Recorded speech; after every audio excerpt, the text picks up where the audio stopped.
afternoon to you. Hope your week is off to a great start. Thanks for joining Sports4CLE. I'm Dave Bacon. Plenty to talk about. A little bit later in the show, we will be joined by John Fanta, Cleveland Indians baseball insider, to talk a little bit about the Tribe. They're getting ready to start a two-game series with the Chicago Cubs tomorrow after having 2 days off.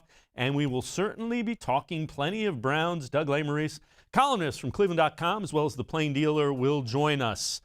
Before we get going, time to head to the voicemail of Truth and Reason. This one deals with the trade talk with Aaron Rodgers and potentially Baker Mayfield. Would you shut the hell up and stop requesting to trade Baker Mayfield for Aaron Rodgers? Come on. Aaron Rodgers didn't want to be here when the team was 1-31. He didn't want to be here when the team was 0-16. Baker has gone through all the hard stuff. Baker said from the day he got drafted, he wanted to be a Cleveland Brown. You know, it just doesn't take 11 starters on offense and 11 starters on defense. It takes all the guys that are backups. It takes all the guys on special teams and everything else. And Andrew Berry has a plan, and he's not going to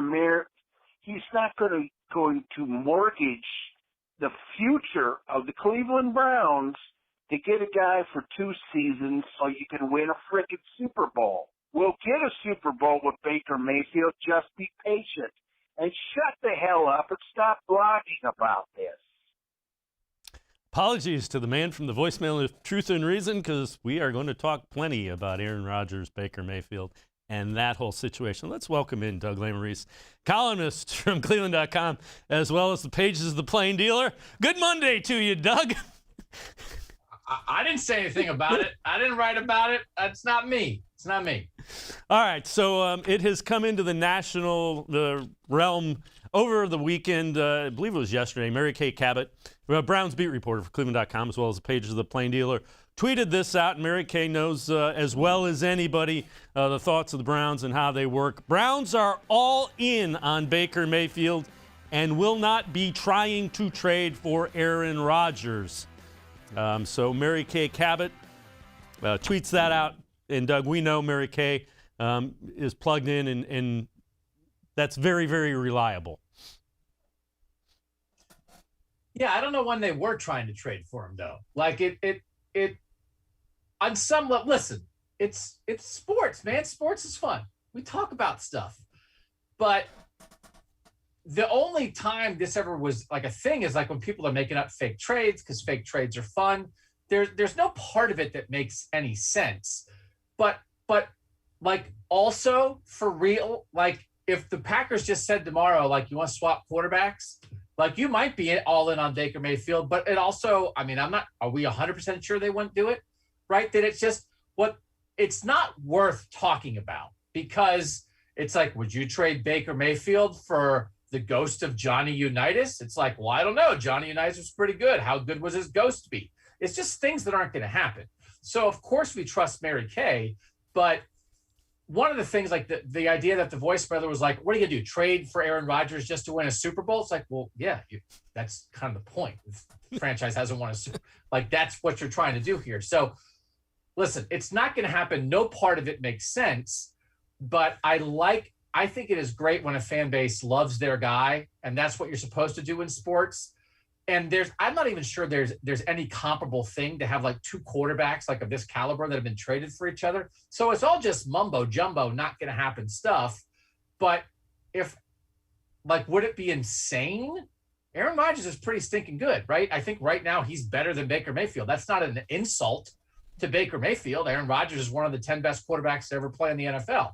So it's a thing we talk about, but there's no part of it that makes sense. But I absolutely believe what Mary Kay is putting out there. Yeah, I would agree. And the other thing is when we play these clips, it's just to see different thought processes that go into it. Not saying all of them are right, not saying all of them are wrong. It's to agree or disagree with. And we've got a couple of them to listen to. So Nick Wright, on the whole Aaron Rodgers, Baker Mayfield thing, and take a listen to his take on it. We'll trade you our quarterback for your quarterback. No draft picks, no future compensation, 1 for 1. And I would argue for both of these franchises, this makes a ton of sense. If you're the Browns, you have won one playoff game in 25 years. You have never been to a Super Bowl. And this would give you a brilliant opportunity over the next 4 years to go to and win a Super Bowl. Worry about the future. In the here and now, you would be neck and neck with the Chiefs for the favorites to win the whole thing. If you're Rodgers, I would argue this would be the best roster you have ever been on. And if you're the Browns, you probably quietly have a little trepidation about giving Baker Mayfield a $40 million a year contract extension, which I think pretty soon is what you're going to have to do.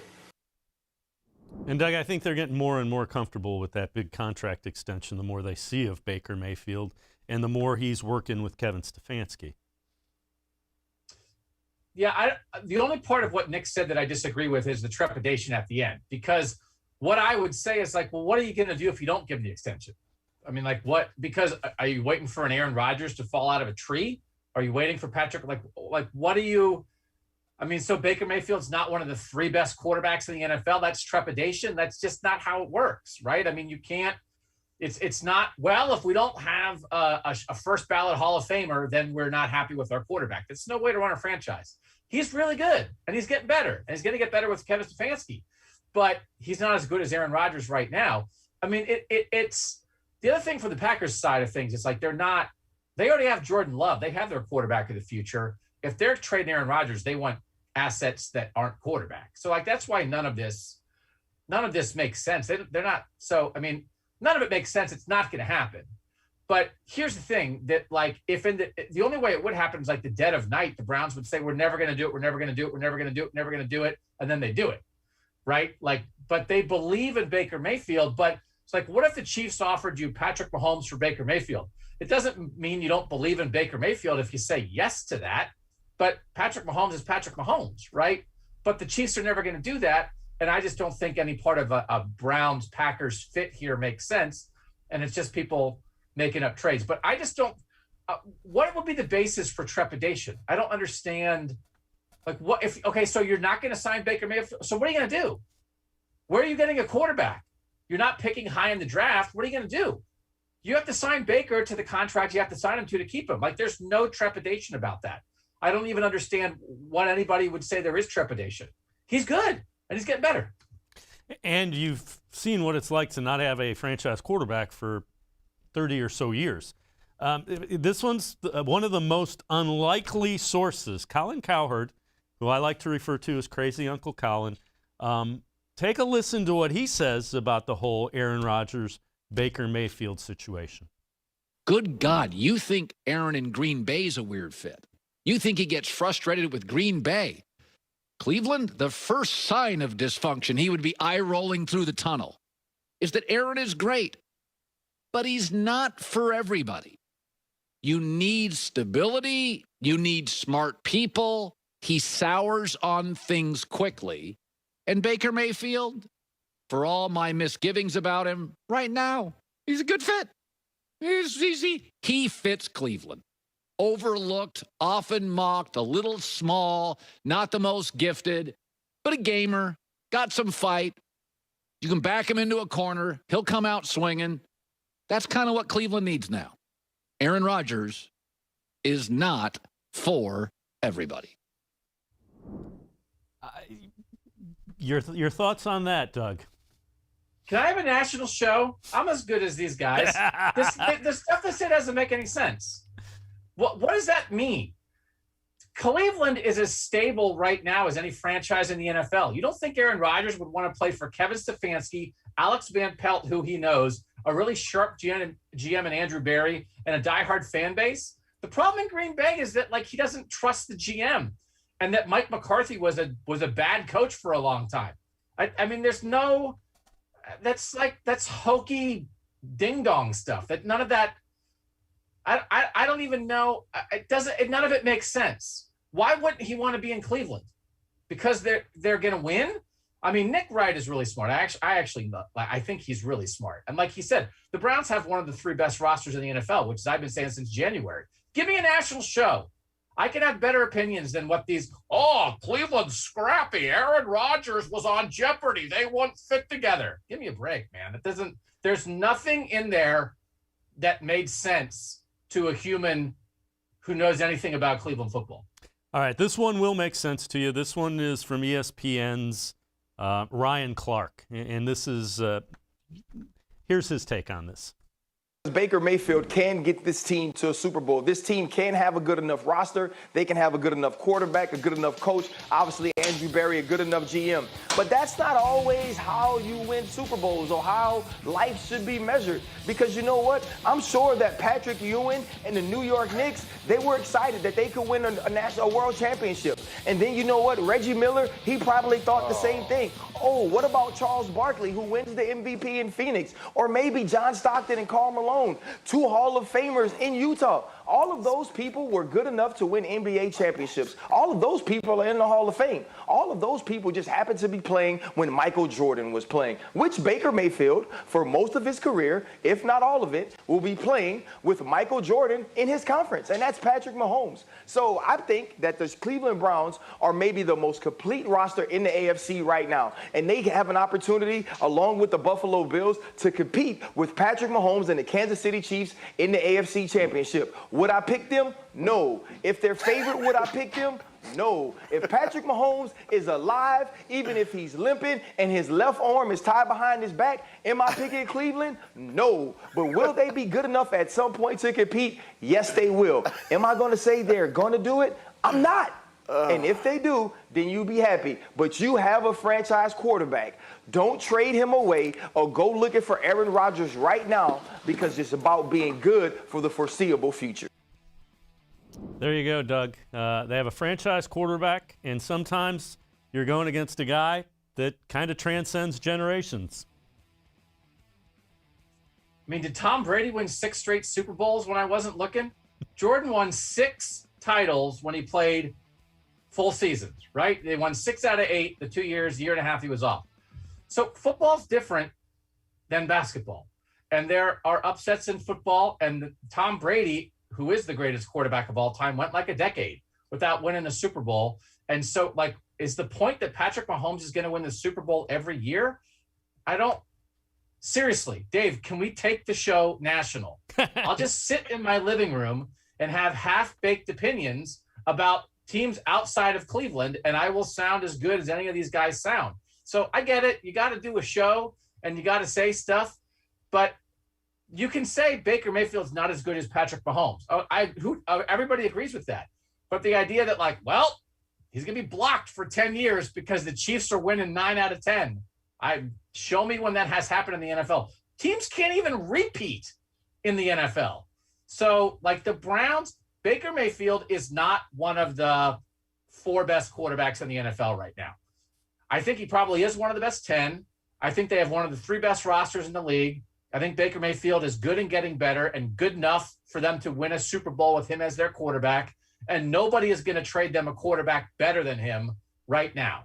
So loop it up, send it out to Colin and ESPN and everybody else, and let's just live in reality for a moment. I mean, it's fun. I'm not saying we should be doing it. Sports is supposed to be fun, but I wish I could be on with people. So I enjoy telling people to their faces how dumb their opinions are. And I wish I could do that rather than just saying it to a video. Doug Lesmerises and I get to step aside, take a quick time out. On the other side of the break, it's pretty clear Andrew Berry has a plan. We'll take a look at that. Plus, Browns could have an all-new 11-man defense. We'll talk about that as well. Sports for CLE will be right back. Stay with us.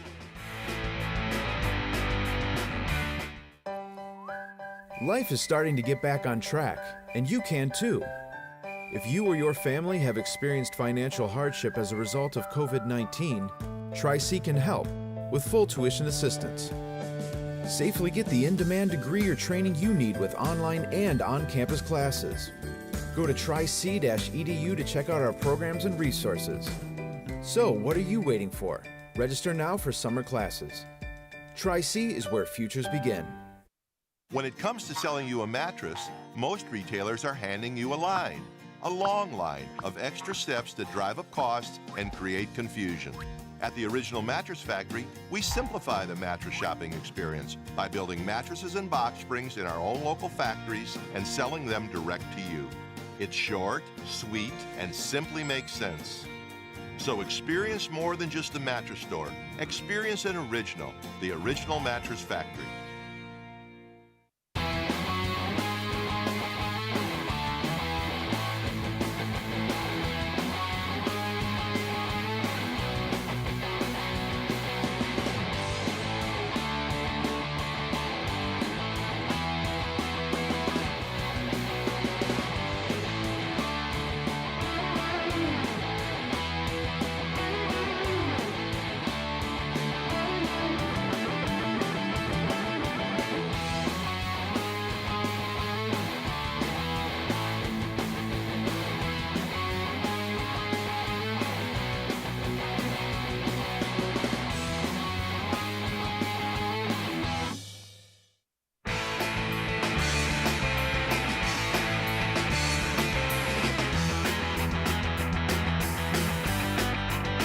Sports4CLE continues. I'm Dave Bacon. We continue talking Browns with Doug Lesmerises, cleveland.com, as well as Plain Dealer columnist. Doug, Andrew Berry's plan, it's pretty clear he has one. We've kind of seen a little bit of it. You wrote an article about that. Take us through that.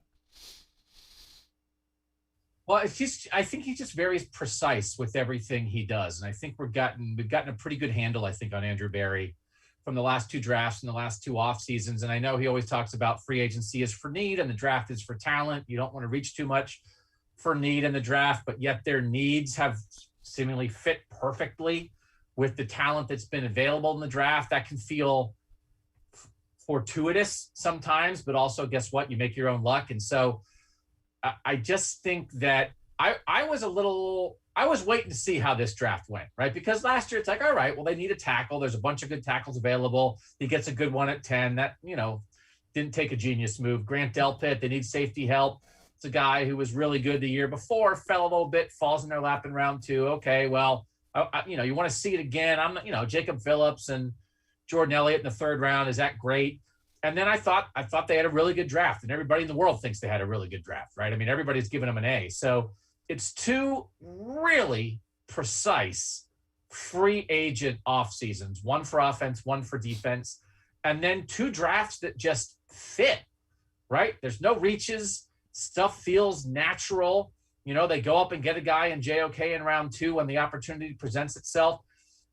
As many times as the draft has looked hard for the Browns, it feels like 2 years of it looking easy, but it's not easy. It could look really hard in the snap of a finger. But this guy has a plan, and plans win. Over time, plans win. And that's what – there'll be misses. Listen, I'm not guaranteeing that every draft pick's going to hit. But, man, it's great to see him plan, because if you do that for 10 years, you're going to be good for a long time. Yeah, I mean, everything makes sense, and you couldn't always say that. It wasn't like, there was like this shiny, bright object in the thing that let's go grab that, even though it doesn't really fit. I mean, everything that he does seems to fit together. And it's one of those things, and we talked about it on our Orange and Brown Talk podcast. Ellis Williams said, the Greg Newsome pick, he made a good point. They got a little lucky there, right? That it felt like there were 4 top corners in the draft. We all saw the Browns needed a corner, and the 4th one sitting there at 26.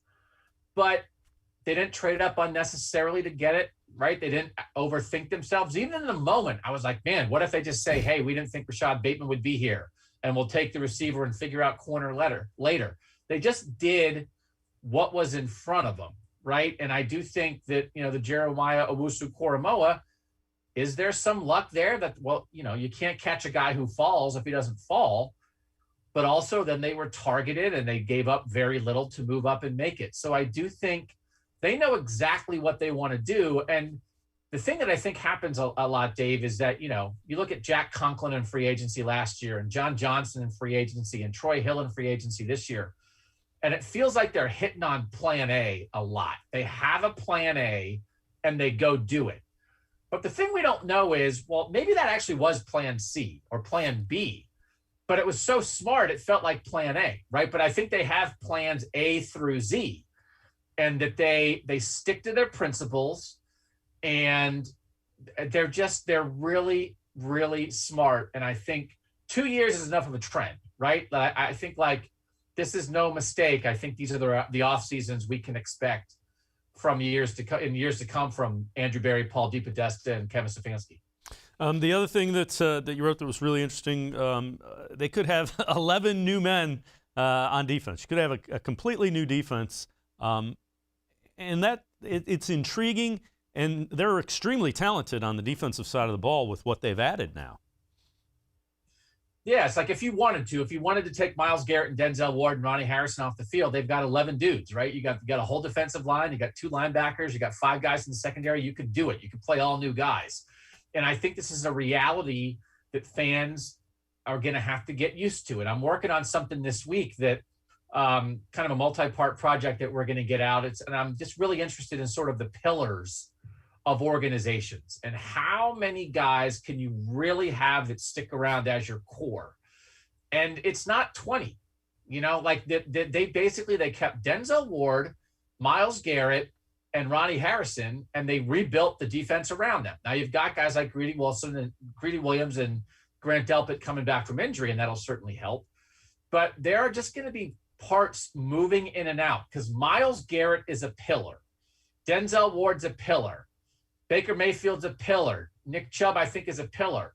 But a lot of the rest of this is going to be smart draft picks. You grab guys in the 4th round to help you out a couple years down the line. You make, Anthony Walker and free agent signings like that, even big-time free agent signings. Jack Conklin's not going to be a Brown for 10 years, right? You bring him in at his peak, pay him a bunch of money to perform at a high level, and then he probably moves on. So that's how important Andrew Berry and Kevin Stefanski are, because when you think about this core long term, I think it is going to be a select group of 5 to 8 guys that'll be the players you can really get to know and love, and the rest of it's going to be relying on Andrew Berry to be smart and targeted and bring in the right guys around the pillars, and that's how you win long term.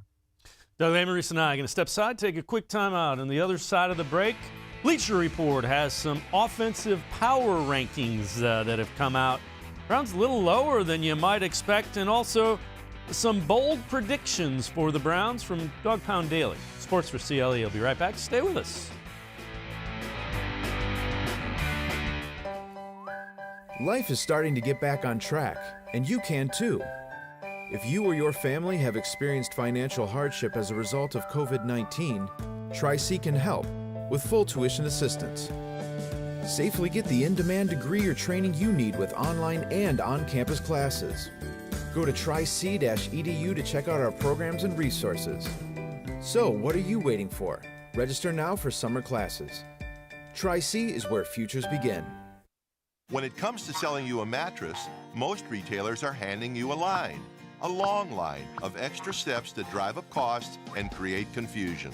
At the Original Mattress Factory, we simplify the mattress shopping experience by building mattresses and box springs in our own local factories and selling them direct to you. It's short, sweet, and simply makes sense.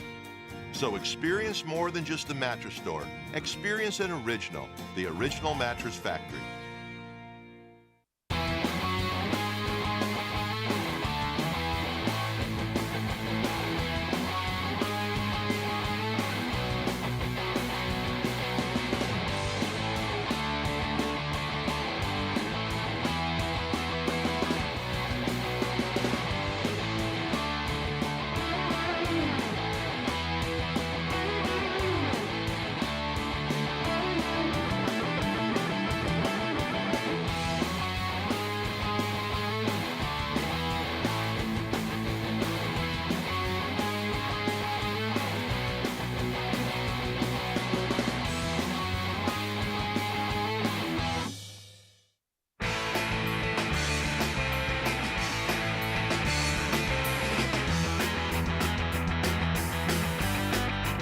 Sports4CLE continues. I'm Dave Bacon. We continue talking Browns football with cleveland.com and Plain Dealer columnist Doug Lesmerises. Doug, Bleacher Report, offensive power rankings. Chiefs 1, Bills 2, Packers 3, Buccaneers 4, Ravens 5, Seahawks 6, Browns 7, and the Vikings 8th.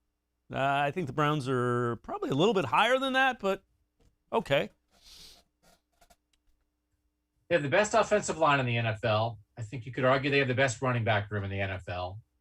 They have 3 tight ends they believe in, and if you are assuming any kind of health for Odell Beckham, their receiver room is pretty deep. That feels like a quarterback ranking to me, right? That, again, it's kind of what we went back to the Aaron Rodgers thing. It's like, all right, well, is Aaron Rodgers better than Baker Mayfield? Okay. Is Tom Brady better? Is Lamar Jackson better? Is Josh Allen better? I mean, it's just, I think top to bottom offensively, that's underestimating the Browns' offensive line.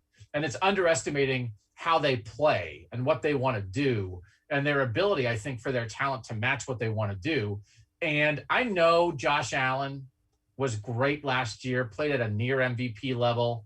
I underestimated him before last season. I've never fully bought in on Josh Allen. The idea that the Bills are ranked that much higher above the Browns, the Bills would kill for the Browns running back room. I know they have Stephon Diggs, but I think the Bills would kill for the Browns offensive line. And I'm expecting in 2021 that Baker Mayfield is just as good as Josh Allen, and that maybe we see Baker make the kind of leap that Allen made a year ago, right? Because he's had more stability there. So, that's wrong. 7th is wrong. I don't know. I mean, like, I could pretend and say, no, everybody has their opinion. That's just wrong. It's just you're leaning too much on quarterback only. Russell Wilson, seriously, I think would take the other 10 guys on the Browns offense, like almost, maybe not, he'd keep DK Metcalf. But like, come on, man. An offense is more than a quarterback. Come on, Bleacher Report. 7's too low. I would agree with you. All right. So Dog Pound Daily has 5 bold predictions. Let's see if you buy which of these you buy into. So 5th is one of the Browns' 2020 starting linebackers will be released. I guess who were their starting linebackers in 2020? I think you probably. I'm not like. Yeah, that's. You had Taki, Mac Wilson, somebody like that. So we just had a really good podcast on the Orange and Brown Talk pod going through the projected 53-man roster. I wasn't on it, which is why it was good. But I don't see a path very well for Mac Wilson to make this team. So, when you think about the guys they've brought in and some of the other things they want to do, I don't know. And I think Sione Taki is iffy. I think, Malcolm Smith, they could have let walk and they brought him back. So he's Stan. When Anthony Walker's Stan, he's new. Jacob Phillips isn't going anywhere. They had JOK. I mean, like, I think both those guys, I think we've overrated Mac Wilson from the jump. He was a 5th round pick and he came into a bad team and played. But like and this is no offense if Mac Wilson is watching this, but it's like when you get better, it's not just that your current players improve, it's that you get better players and some of the other players have to leave. So like, I would bet that I think Wilson will not be here. And I'm not 100% sure that Taki will be here. Yeah, I would tend to agree with you. Mac Wilson, a lot of missed tackles. All right, Anthony Schwartz will become the 3rd wide receiver for the Browns.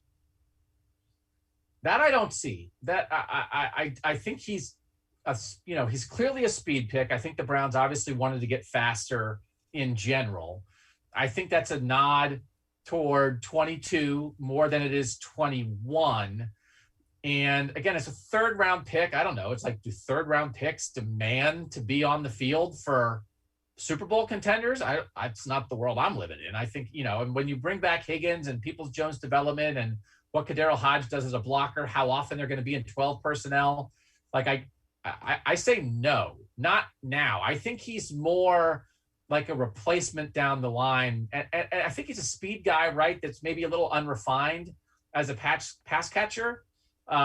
So I'm lower on Schwartz, I think, this year than I think a lot of people are. I'm not saying I'm low on him overall. I think it was, a good future pick. I don't see it for 21 though. Not 3rd receiver now. He's going to be on there just to make sure that you don't cheat towards the line of scrimmage and potentially some of those plays like bubble screens, those kind of things. All right. Wyatt Teller gets an extension. So this goes back to the pillar conversation that I was having. I don't know that like a gigantic contract for a guard that you kind of like lucked into is super high on the priority list. And this is based on no reporting. I'm just trying to analyze the roster and like prepare fans for the idea that you're going to lose good players. You cannot keep all your good players. And if I'm making a list of as good as he was, he's great in the run game. He's not a A+ pass guy, pass protector. So like, I just, I don't see it. He's not on the list of people, when you talk about Nick Chubb and Denzel Ward and Baker, and Miles already has his. And I that's where I think you can fill in with a Nick Harris or, a cheaper veteran at some point. And that I just don't see the they're already paying Bitonio a ton of money at the other guard spot. I don't see it. All right. Next one is Mayfield, Chubb, and Ward play the entire years without extensions. I'm terrible at this. This is where I just always nod my head to whatever Mary Kay says. I think they're all Browns long term. I do think that Chubb, the running back position maybe doesn't fit exactly how the front office wants to spend money, but Nick Chubb is special, and you can't let that guy get away, and they're not going to. And Denzel Ward is very good and at a premium position, and he's worth spending money on. So part of me is like, I'm terrible at it because I don't care about the timing. I don't care if they do it before this season or after the season, and I don't view it as the front office being any more or less enamored with those guys. I think they are Browns long-term. Whether it fits the cap and everything else with the, their roster construction to do it now or later, I don't know. But like, I'm not worried about it because I'm pretty sure they're all going to be here. And keep in mind, you still have the 5th years on Ward and Mayfield. So Chubb probably is the first one you take care of out of those three, just because he wasn't a first-round pick, so you don't have that 5th-year contract. All right, 2 rookies will start for the Browns, and they're saying Newsome and Owusu-Koramoah will start. So it depends what start means. If I had to guess right now, I still think it's very possible that Anthony Walker and Jacob Phillips are the 2 linebackers who are starters, although they might play the same position. But Malcolm Smith then with one of those. I just think Owusu-Koramoah might start out as a sub-package guy. I do think their base defense will include 3 safeties. So that puts only 2 linebackers on the field. And if you're trying to go to a heavier package against a run-heavy team and put a 3rd linebacker on the field, I'm not sure that Owusu-Koramoah is that guy, right? I think that's when Taki might get in there. So I think JOK plays an important role on this defense. I don't know that he will be a starter, and I don't know that he will, be more than 3rd or 4th in snaps for the linebackers as a rookie. I think I maybe would guess that Walker and Phillips and maybe Smith all see more snaps than him, but I think that can be the case, and he can still be super important and like on the field in the AFC Championship game on 2nd and 7 when the Chiefs are trying to drive for the go-ahead touchdown.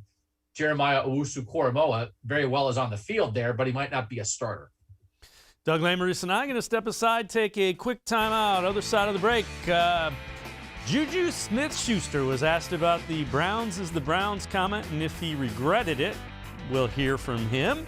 We will also check in Doug's thoughts about the Indians maybe signing Albert Pujols. Sports4CLE will be right back. Stay with us. Life is starting to get back on track, and you can too. If you or your family have experienced financial hardship as a result of COVID-19, Tri-C can help with full tuition assistance. Safely get the in-demand degree or training you need with online and on-campus classes. Go to tric-edu to check out our programs and resources. So, what are you waiting for? Register now for summer classes. Tri-C is where futures begin. When it comes to selling you a mattress, most retailers are handing you a line. A long line of extra steps that drive up costs and create confusion. At the Original Mattress Factory, we simplify the mattress shopping experience by building mattresses and box springs in our own local factories and selling them direct to you. It's short, sweet, and simply makes sense. So experience more than just a mattress store. Experience an original, the Original Mattress Factory.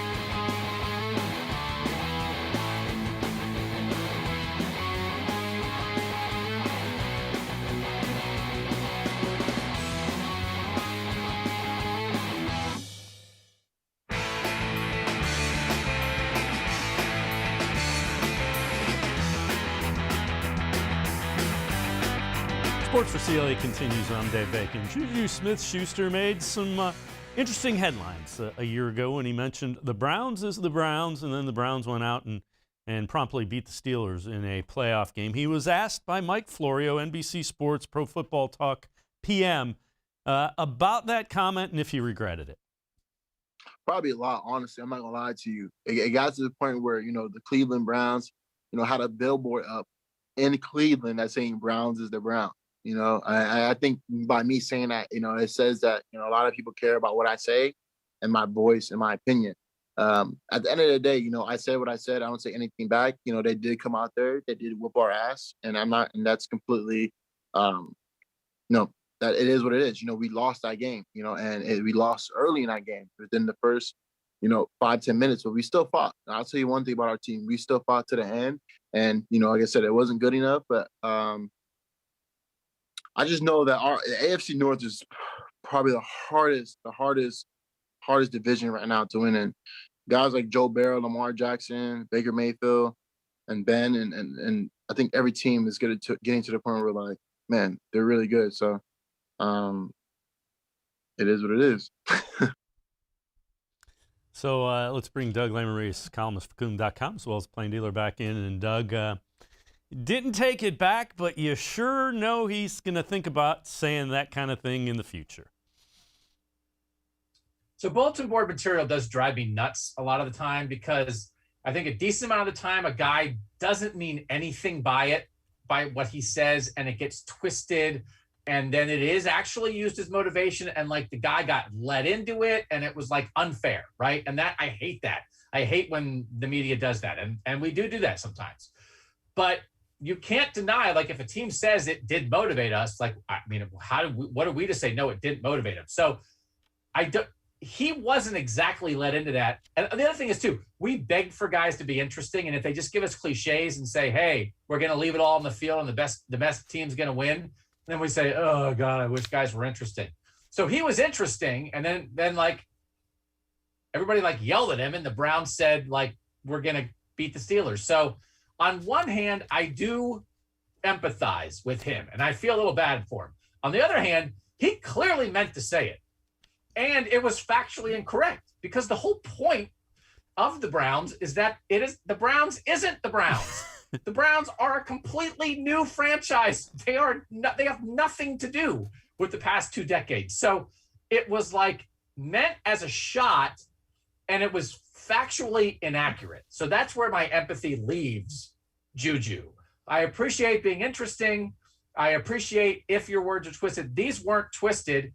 And like, he was wrong. They were 11-5. What are you talking about? The Browns is the Browns. This team has been 5-11 every year for 15 years. They are new. So sorry, man. All right, let's move on to the Indians real quickly. Albert Pujols released designated for assignment, so he's a free agent coming up. He's probably there now. If you're the Indians, do you sign him given the issues you've had at first base? So I do think the Indians should be prioritizing young guys. They're off to a better start than I thought they would be. To sweep the Royals was awesome. You know, Bieber is unbelievable.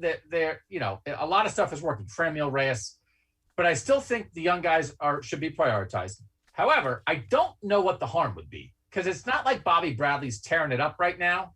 And so to get Pujols, at some point I want to see Bobby Bradley, but to get Pujols, give a little injection in that clubhouse, wouldn't cost you much, I'm sure. Like, I could see it.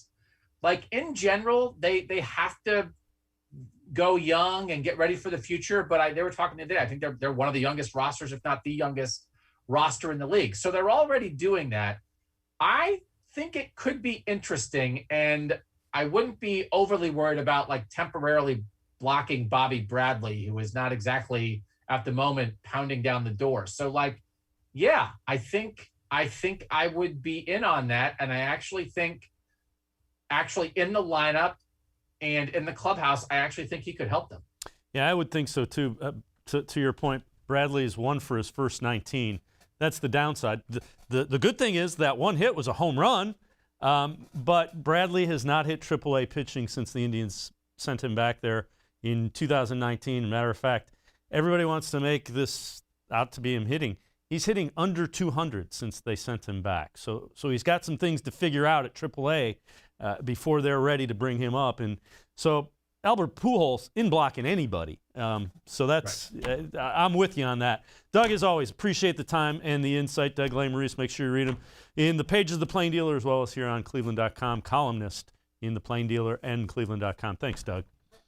Thanks, Dave. All right, we're going to step aside, take a quick time out. On the other side of the break, John Fanta will join us. We'll talk more Cleveland Indians. We'll hear from Chris Antonetti, Sports4CLE. We'll be right back. Stay with us.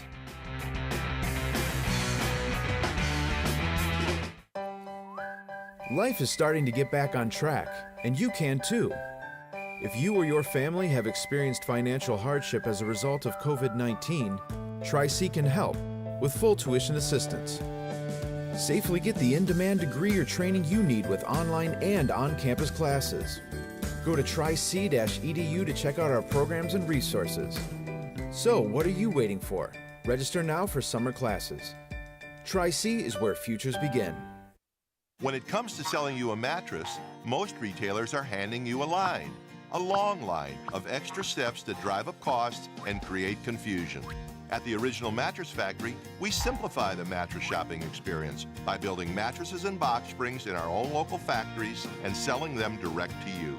It's short, sweet, and simply makes sense. So experience more than just the mattress store. Experience an original, the Original Mattress Factory.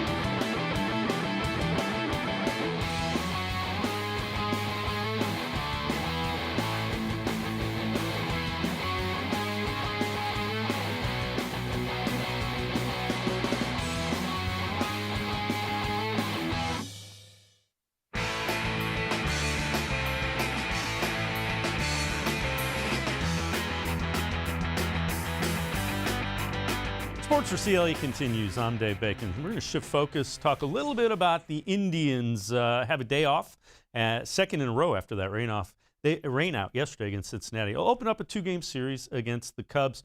Chris Antonetti was talking about just the challenges of the ups and downs with a young club. No hit on Friday. Then they scored 9 runs against the Reds to win on Saturday. There are a lot of things at play. We've talked about it kind of from the outset of spring training with a younger team that we're likely to have some inconsistencies along the way. And there will be some nights like we had on Friday night and other nights like we had yesterday. hopefully we have more days like yesterday than Friday. Chris Antonetti of the Indians. Let's welcome in John Fanta, Indians baseball insider. John, when you look at this team, they do not get down on themselves, which for a young team is something you really like. It's a great point, Dave. And the reason why they don't get down on themselves is because they have a Hall of Famer in the dugout. When you have Terry Francona, you're always going to have a chance. And I think for the Cleveland Indians, the mentality stays the same. They win for the now. That's how they approach each day. And it sounds cliche, but it's actually what this organization has been since Tito took over this organization. And I think when I look at the Indians, look, Chris Antonetti, he doesn't mince words. And one thing that people need to understand with the Cleveland front office is they have been open about the fact that, look, there have been budget restrictions and constraints for this organization. They've had to spend money a certain way. And that's not the front office's fault. They've done as much of a job as they could by fielding a competitive team.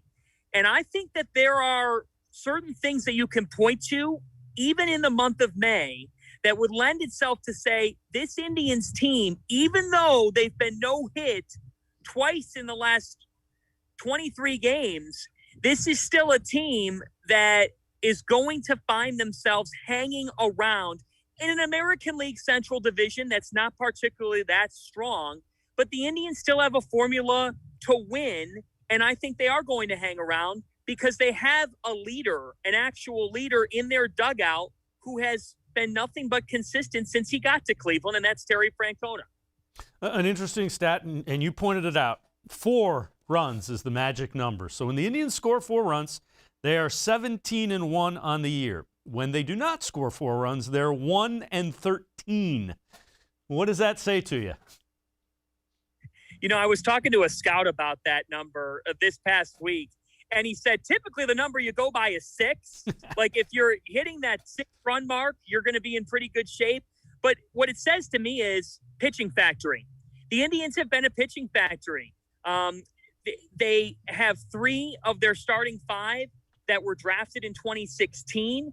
Obviously, things are being dealt with a little differently with that number 5 slot as a result of Logan Allen getting off to a tough start to the season. And, you know, you have some options here now with Sam Henches and company, and we'll see how the Indians handle things. But at the end of the day, what it says to me is you're not going to go on that long of a losing streak when on any given night you could have a starting pitcher throw 7 innings of shutout baseball. Zach Plesac is starting to look more like himself. Shane Bieber is a top 3 pitcher in the sport. Aaron Savali is a guy that doesn't get a lot of attention nationally, but I think in Cleveland, folks are appreciating more and more just how long he can go in an outing and how much of a shutdown guy he can be. So for this Indians team, they still possess the young arms that if they are able to get to 4 runs, and typically that's not a lot to ask for, but for this young lineup and for a lineup that's been changing quite a bit, they're trying to find the right options. The fact is 4 runs have been tougher to come by. But what it says to me is, yeah, you've got the rotation, but I got to tell you, we take for granted in Cleveland just how good this bullpen has been. The Indians bullpen has the top ERA in baseball. It's been hovering right around 2.70. And when you've got the top ERA in baseball from a bullpen perspective, that means that if you have a lead and it's past the 6th inning, you've got the guns to win a game, to eliminate innings. That if you're the opponent, you better have this game tied, or you better have the lead by the time the 6th or 7th inning rolls around, because the Indians can throw James Karinchak, they can throw Emmanuel Clase. They've got other options beyond those guys. If Nick Whitgren can keep it going, Cal Quantrill's been solid. The Cleveland Indians have a deep bullpen, and I think it's definitely a top 5 pen in baseball, and that makes a huge difference when you're not able to score as many runs. Yeah, without question, I would agree with you. The other thing that goes underlooked with that bullpen is the catcher. Now, Roberto Perez is going to spend some time on the shelf, but Chris Antonetti addressed the catching situation, said the Indians are real happy with where they're at.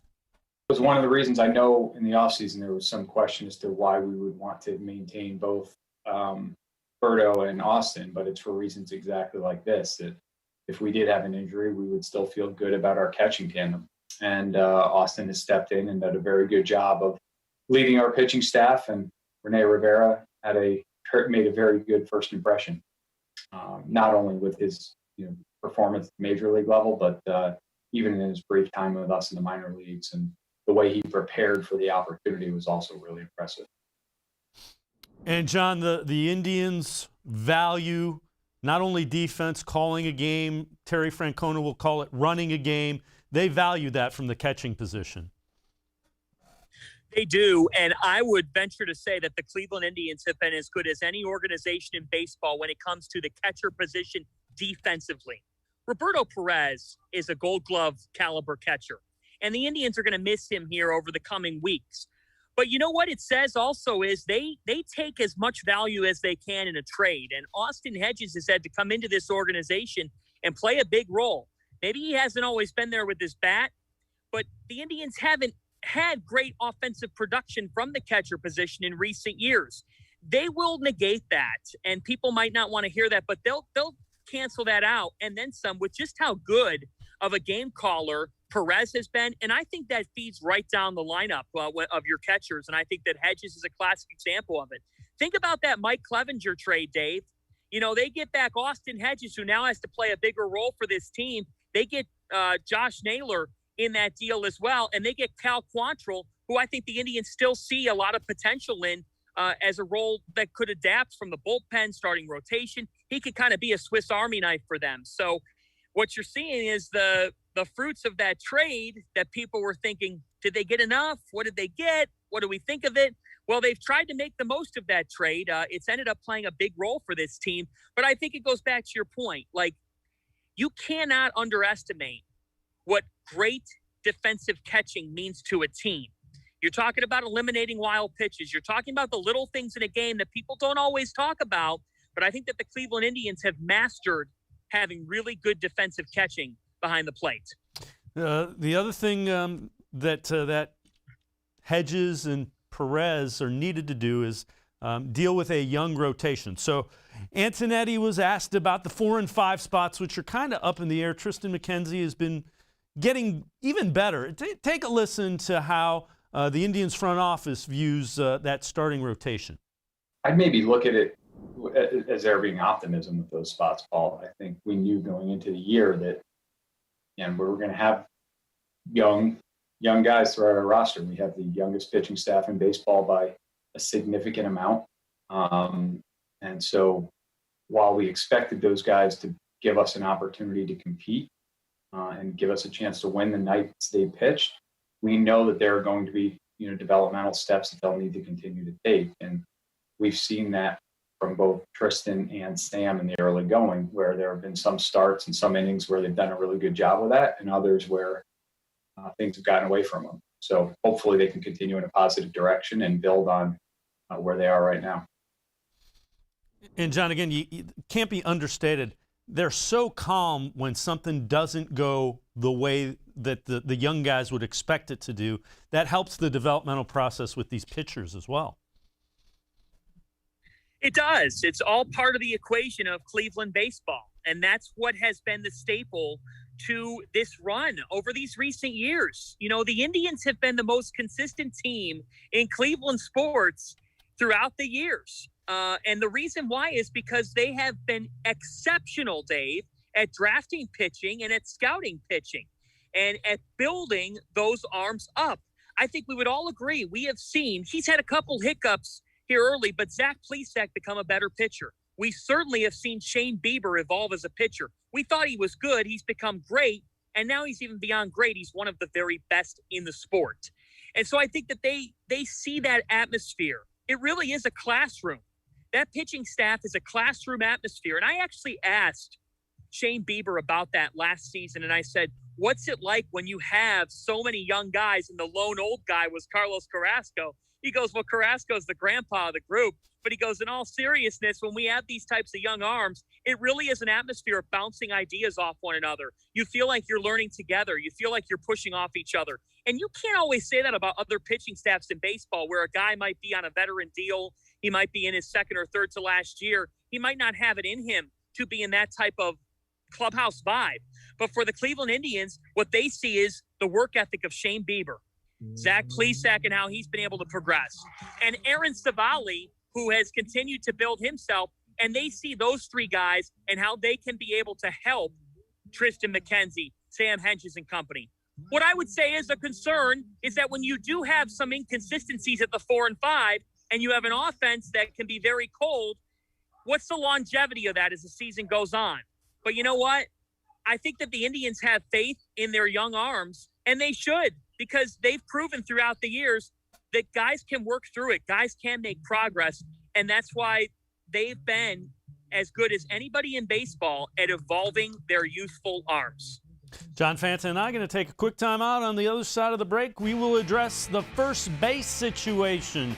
Jake Bauers, and do the Indians have a potential first baseman down on the farm? Not somebody you might be thinking of. Sports for CLE. I'll be right back.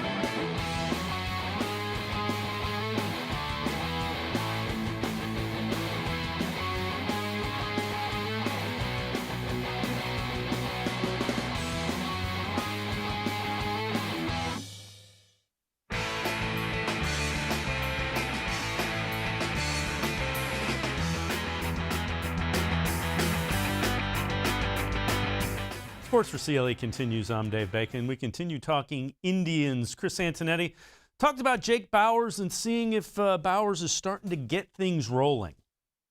It's been great to see the way Jake's contributed over the past week to 10 days. To Jake's credit, he's tried to do a really good job of focusing on what he can control, and that's his preparation and his at-bats and the opportunities he gets at the major league level, and not worry about what else is happening around him. And if he can continue with that mindset, hopefully he'll have more weeks like he's had this past week, maybe than he did in the first few weeks of the season. So hopefully this past week is a sign of good things to come for Jake. Let's bring back in John Fanta, Indians baseball insider. John, he's got to start hitting. They need production out of that first base spot. They do, Dave. And I think that at the start of the season, when they said, hey, Jake Bauers is out of options, so we're going to go with him because we still believe in him. The Indians have had a lot of faith in Jake Bauers, and they just haven't gotten a ton in return.